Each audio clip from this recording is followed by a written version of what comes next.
Bismillahirrahmanirrahim. Al-babul awwalu at-targhibu fi an-nikah was-sifat wal-kafa'ah. Wa bihi qala haddathana Abdullah ibn Mas'ud radhiyallahu anhu قال كنا مع النبي صلى الله عليه وسلم شبابا لا نجد شيئا فقال لنا رسول الله صلى الله عليه وسلم يا معشر الشباب من استطاع منكم الباءة فليتزوجه فإن له أغض للبصر وأحسن للفرج ومن لم يستطع فعليه بالصوم فإنه له وجاء رواه عبد الرزاق والحميدي والبخاري ومسلم متفق عليه. Hazreti Abdullah bin Mas'ud radıyallahu anhu aytat: Biz Allah Taala'nın elçisi sallallahu aleyhi ve sellem menen birgelikte jaş jigitler bolçuk. Jaş kezi özele. La najidu şay'an hiç bir nese tappayt elek. Mındaça aytkanda üylөнгөнгө жеткиликтүү деңгээлде bizde дүйнө каражаты жок болчу. Бирок жаш жигит болуп жетилип калган кезибиз эле. Ошондо бизге Аллахтын элчиси саллаллаху алейхи ва саллям минтип кайрылды. O жаштар жамааты кимдин үйлөнүү каражатына, чыгашага, нафакага күчү жеткен болсо, анда үйлөнсүн. Анткени үйлөнүү көздү сактоого өтө жардам, жана жынстык мүчөнү сактоого жардам. Ким буга күчү жетпесе, чыгашасы болбосо, нафакасы болбосо, каражаты болбосо, анда анын жоопкерчилигинде орозо кармоо, анткени орозо анын напси кумарын сындырат деп Пайгамбар алейхиссалам айтты дейт. Бул хадисте Пайгамбарыбыз саллаллаху алейхи ва саллям өзгөчө жаш жигиттерге кайрылып кетти. Бирок ошо менен биргеликте бир эле жаш жигиттерге эмес, кимде эле бул шахват деген нерсе бар болсо, алардын бардыгына тийиштүү Пайгамбардын кайрылуусу. O жаштардын тобу, силердин ичиңерден кимдин үйлөнүү каражаты, ошондой эле төшөк маселеси, ошолорго күчүңөр жетсе, анда батыраак үйлөнгүлө деди. Күчү жетпегендер орозо кармагыла деди. Үйлөнгөндө эмне болот десе, үйлөнгөндө эки пайда болот. Биринчиси эмне экен? Адам баласынын көзүнү сактайт. Экинчиси жынстык мүчөнү сактап каласыңар деп Пайгамбарыбыз саллаллаху алейхи ва саллям айтып жатат. Демек бул көздү сактоо, урматтуу тууган, бул өтө чоң Аллах Тааланын бир өкүмдөрүнүн бири. Себеби адам көзүнү сактабай турган болсо, ушундай бир жамандыктын эшиктери ачылат. Ал жамандык адамды дүйнөсүндагы, акыретиндагы, анын психологиясындагы, анын ички дүйнөсүн, анын сырткы дүйнөнү курчап жаткан нерселерди кабыл алуу бардыгын бузууга себеп болот эгер көз арамга иштей турган болсо. Көз уятсыз нерселерди көргөндө адам баласынын ички дүйнөсү бузулуп баштайт. Иман парасаты деп коет да. Мисалы, бир адам өмүр бою 20 жылдан бери мисалы кой менен алектенип келе жатат. Анан бирөө келип айтты: "Сен мага 30 килограммдык кой берчи" деди. Ал эмне кылат? Карап туруп эле бир койду көрсөтөт да, "Мынакей, ушул койду жык" дейт, алып барып туруп муздаса, дал айткандай таамай 30 килограмм чыгат да. Эмне үчүн? Анын көзү ачыктыгы эмес. Балким ал ошого дайыма бир негизде мээнет кыла бергендик себептен таркиз деп коет да, өзүнүн ой пикирини бир нерсеге сарптап, эки жака алаңдай бербей, эки тарапка алектене бербей, бир нерсеге мээнет кыла бергендиктен адамга ошондой парасат берилип калат. Ошол парасат аркылуу кайсыл кой болсо эле карап туруп, канча салмак экендигин айтып коет да. Ошол сыяктуу урматтуу туугандар, адамдарда, сиз менен бизде, мусулмандарда, качан адал жашап, арамга кадам койбосо, адамда имандын парасаты берилет. Ошол иман парасаты аркылуу кайсыл учурда эмне кылыш керек, кандай кылыш керек, адам баласы ошону түшүнүп баштайт. Куран хадистен ала турган түшүнүк түрдүү болот да. Билүү башка, түшүнүү башка. Бир нерсени билип аласыз, бирок ошонун түшүнүгү ар кимде ар кандай деңгээлде бар да. Түшүнүктүн тереңдөөсү ошол имандын парасатына байланыштуу да. Ошондуктан уламалар айткан, кимде ким эгерде сырткы көздү жумбаса, ички көзү эч качан ачылбайт депчи.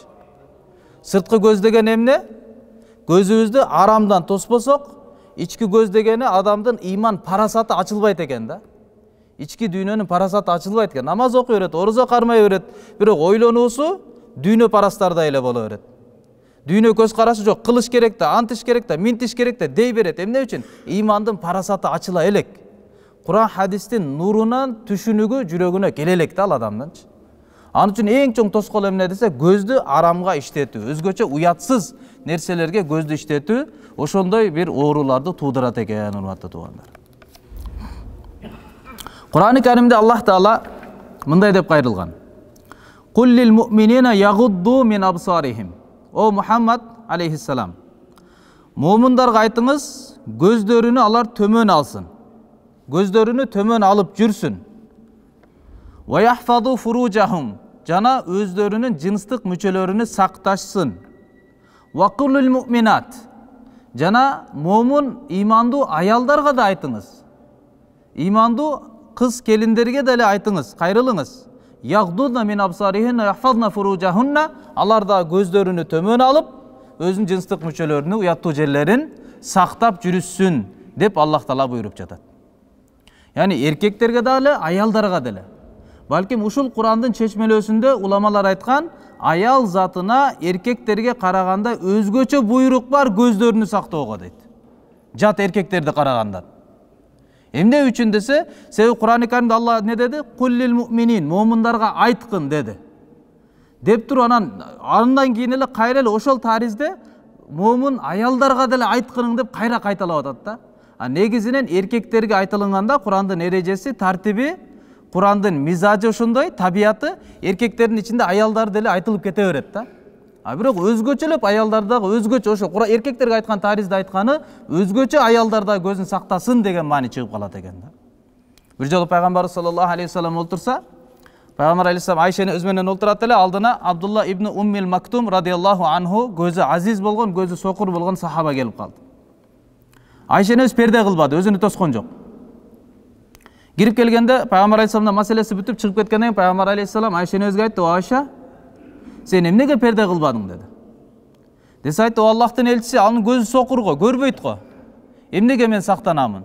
Десе пайгамбарыбыз карап, "Эмне, сенин да көзүң сокурбу?" деди. "Сен көрбөй турасыңбы буну? Кирген адамды сен көрбөдүңбү?" депчи. Ошондуктан көздү сактоо жат махрам деп коет, өзүбүздүн кимдерге никелешүү арам болгон туугандар, жакын туугандар болуп эсептелет. Намахрам деп коет, нике кылуу арам эмес, никелесе болот. Алардан көздү сактоо, бул урматтуу тууган, Куран-ы Каримде фарзы айн, ар бир эркекке берилген, аялга берилген бул өкүм. Көздү демек не кылыш керек экенбиз? Сакташ керек экенбиз. Пайгамбарыбыз саллаллаху алейхи вассалам көз сактабагандын кандай зыяны бар экендигин мындайча түшүндүргөн. Инналлаха, албетте, шек күмөнсүз, Алла Таала кад катаба ала ибни Адам хаззаху миназ зина, адам балдарына зинадан болгон үлүшүн жазып койгон. Мындайча айтканда, тагдырда бар, Алла билет ким кандай зина кылып коюусун. Фазинал айн ан-назар. Көздүн зинасы кандай? Зина деген билебиз да, никесиз жакындык кылуу, өтө оор күнөө, Көздүн дагы зинасы бар дейт. Ал кандай? Көрүү. Тилдин зинасы сүйлөө. Напсинин зинасы эңсөө. Уяттуу жердин зинасы аны тастыктайт, же болбосо аны калпка чыгарат дейт. Мындайча айтканда, жардын кырын алып келип туруп коюп коет экенбиз да. Көрсөк, сүйлөсөк, ойлонсок, эңсесек, анан эми не болуп калат дейт? Же тастыктайт, же калпка чыгарат дейт. Мындайча кырын алып келип койдук, эми кылсаң кыла бер деген уже чакыруучулардын баардыгын ишке салып койдук да. Ошондон урматтуу туугандарым, бир жөн эле зина дегенде бир эле түшүнүк эмес, балким ар бир дене мүчөнүн зинасы болуп калат экен. Колдуку кармоо болуп калат экен. Көздүкү уятсыз нерселерди көрүү болуп калат экен. Тилдик ошол нерсени сүйлөө болот экен. Пайгамбарыбыз Мухаммад алейхиссалам айтат, кыямат күндө Аллах Тааланын алдында эң жаман орунда ээлеген адам үй бүлөдөгү болгон мамилени башкалардын алдында айткан дейт. Яни тилдин зинасы. Үй бүлөдө болгон мамилени башкалардын алдында перде кыла турган сөздөрдү сүйлөгөн адам, бул Аллахтын алдында кыяматта эң жаман орунду ээлеп калган адам болот дейт. Ошондон урматтуу туугандар, көздү сактоо өтө зарыл. Табииндердин бири кантип көздү сактасак болот деп суралган экен да. Көзүбүздү кантип сактайбыз? Бүгүнкү күндө кимде ким эгер көзүнү сактап аткан болсо, анда ал адам олия эле болот да. Бүгүнкү күндүн чоң бир олиясы болот. Эгерде көзүнү сактап жетишкен болсо, намазыны өз убактында окуп койсун, Рамазанда орозону кармап койсун, нафил орозо кармабай эле койсун, нафил намаздарды окубай эле койсун, бирок көзүн эле сактап жүргөн болсо, ал өтө чоң оулия болуп кетет да бүгүнкүндөчү. Көз сакташ өтө кыйын, өтө чоң жихад. Табийиндердин биринен суралды. Кантип көзүбүздү сактасак болот десе, ал айткан экен: "Би илмика анна назараллахи илайка асбaqu min nazarika ilal manzur ilay." Ушундай сенде илим болсун, ушундай сезимди ичиңде орноткун, сенин көзүң көрүлгөн нерсеге түшкөнгө чейин Аллахтын көрүүсү андан мурун сага түшүп калды дейт. Сенин көзүңө көрүп аткан нерсеңе сен көргөнгө чейин Аллахтын көрүүсү сага түшүп калды, ошону сен билип жүргөн дайыма дейт.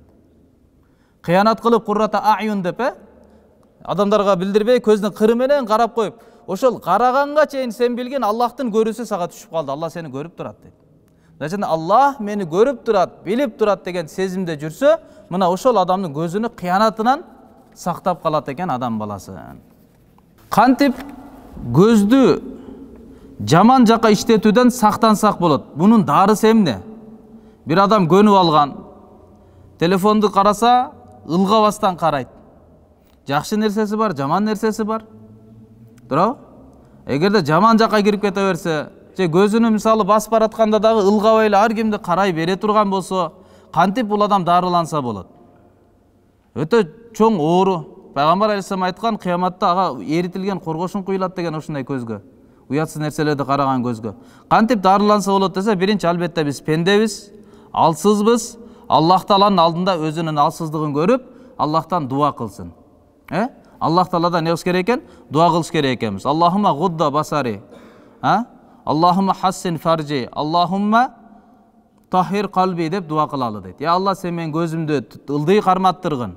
Сен менин ял уяттуу жерлеримди өзүң таза кылгын. Жана сен менин жүрөгүмдү жаман ыплас ойлордон тазалагын деп Аллах Тааладан дайыма дуа кылалы dedi. Себеби бул Пайгамбар алейхиссаламдын дуасы.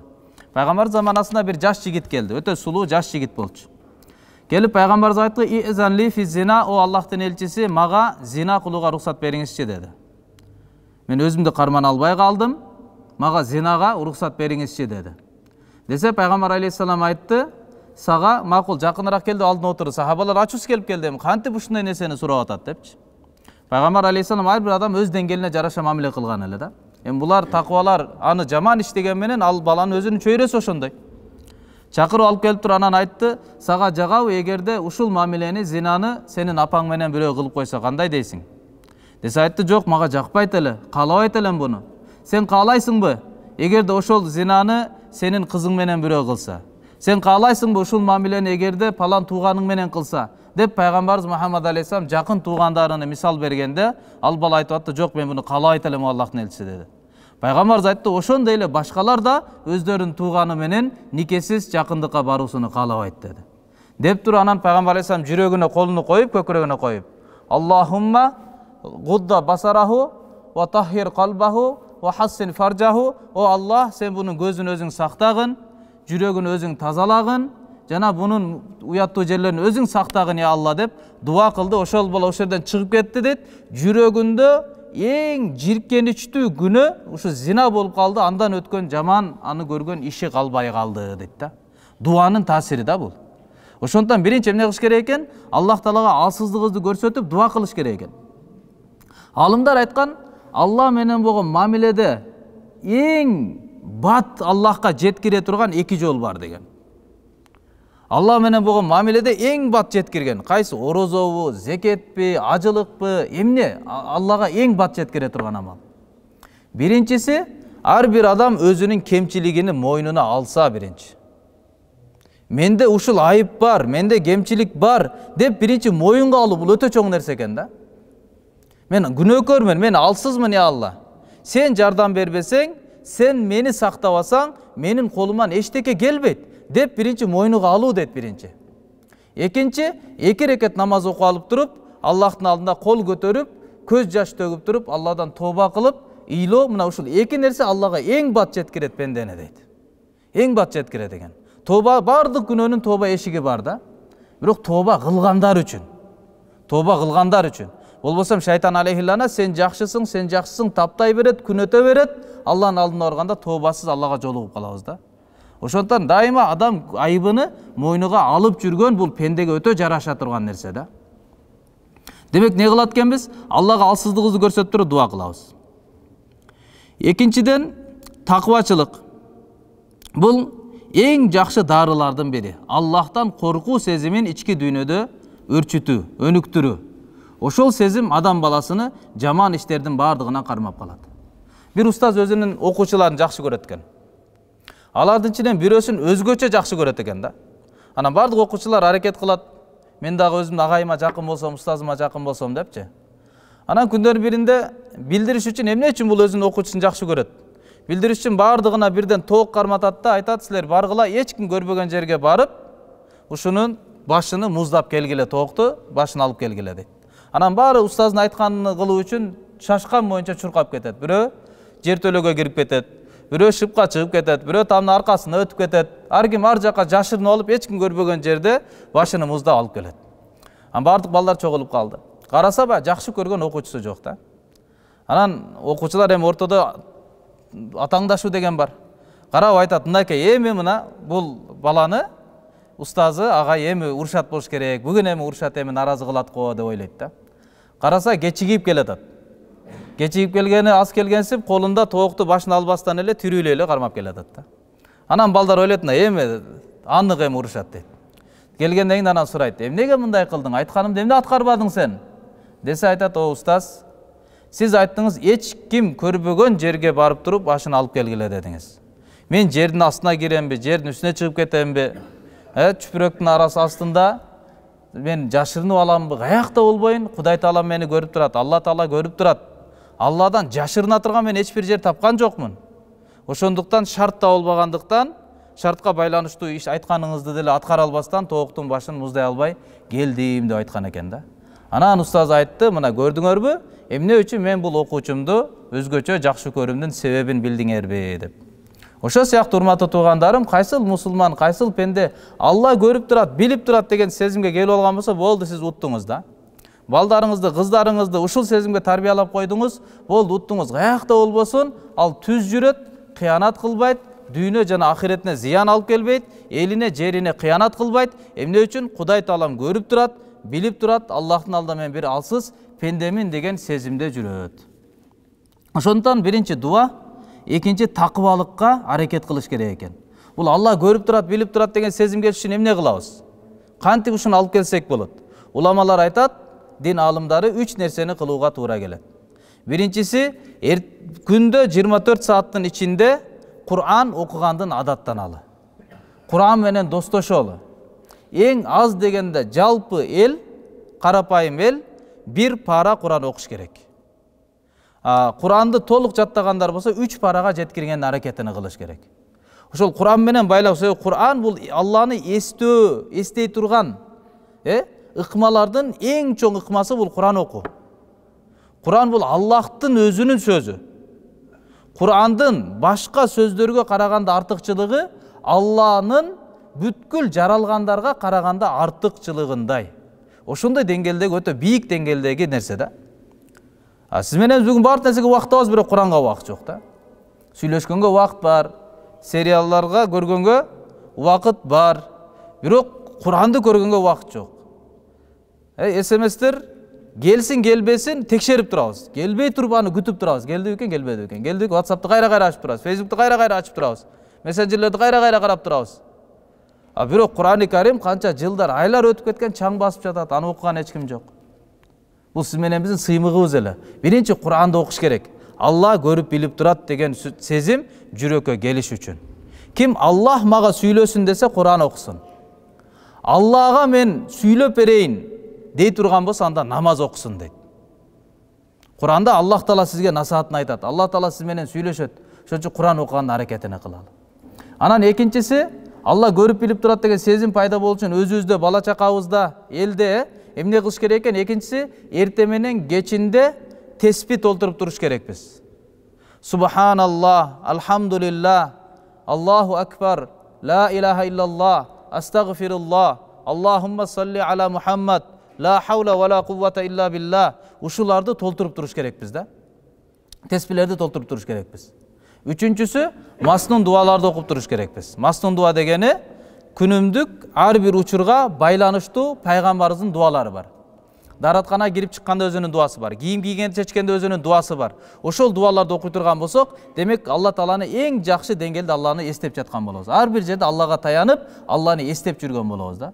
Ушул үч нерсени дайыма эгерде сиз менен биз жашообузга алып келип алган болсок, машыга турган болсок, ушуларга Алла көрүп турат, билип турат, Алла мени менен бирге деген жүрөктө бир сезим ойгонот экен да. Бул адам баласынын анан көзүнү сактоого жардам бере турган нерсе дейт. Андан кийин бул жерде пайгамбар алейхиссалам биздин темабызга байланыштуу зиваж же саум, үйлөнүү анан орозо бул көздү сактай турган чоң бир күчкө ээ экен. Себеби пайгамбар алейхиссалам айтып атат: "О жаштар тобу, күчү кудурети жеткендер, үйлөнгүлө, бул көзүңөрдү сактайт, уяттуу жериңерди сактайт. Болбосо орозо кармагыла, орозо да сенин шахватыңарды сындырат" дейт. Демек орозо дагы бул эмне экен? Өтө чоң күчкө ээ болгон бир аспап болуп эсептелет экен. Уламалардын айткан сөзү бар: "Иза жаатин нафсу шабиатил аъдау куллуха" дейт. Качанда адамдын напси ачка боло турган болсо, напсини ачка кое турган болсок, адамдын бүткүл дене мүчөлөрү ток болот дейт. Вайда шабиатин нафс, качанда адамдын напси ач калып, ток болуп кала турган болсо, напси тоюп калса, анда жаатил аъдау куллуха, адамдын баардык дене мүчөсү анда ачка болуп калат дейт да. Напсини тойгуза берсек, же дегенди жедире берсек, укта дегенде уктай берсек, ки дегенде кие берсек, эс ал десе эс ала берсек, тияка барса ошока бара берсек, напсини тойгуза берсек, анда эмне экен? Бардык дене мүчө ач калып калат дейт. Көзүң ачка, бирдекени эңсеп турат. Тилиң ачка, бир нерсе сүйлөгүсү келип турат, кычып турат. Мээң ачка, оюң бир нерсени талап кылып турат. Напси тоюп калганда дене мүчө ач болуп калат экен да. Бирдеке кылат койсом деп эле калат экен адамчы. Напси качан ач калып калса, дене мүчөнүн бардыгы ток болуп калат экен да. Көзүңүз ток болду. Арам эки жакка кете бербейт, эки жакка чуркай бербейт. Ток болду көзчү. Тилиңиз ток болуп калган, ардекени сүйлөй бербейт. Ар кимге кычып бирөөнүн жүрөгүн орто бербейт. Качан напси ачка болуп турса дейт. Ошондон орозо напсини ач калдырып, бул напсини тарбиялаш керек экен да. Отко салсаң дагы бул тарбияланбайт экен.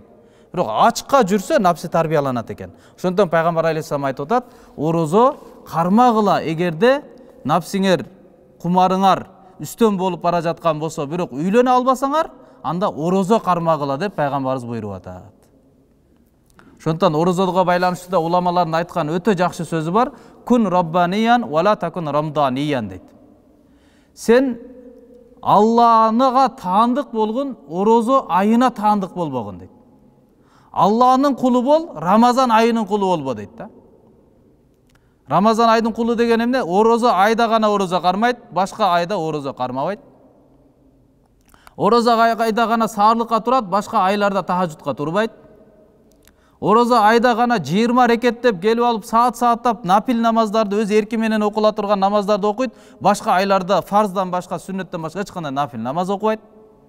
Орозонун кулу болбо, Рамазан айдын кулу болбо, Алланын кулу болгон дейт да. Кайсыл орозо адамдын напсисин сындырат? Сиз менен биздин жашоодогу орозобузбу? Жок.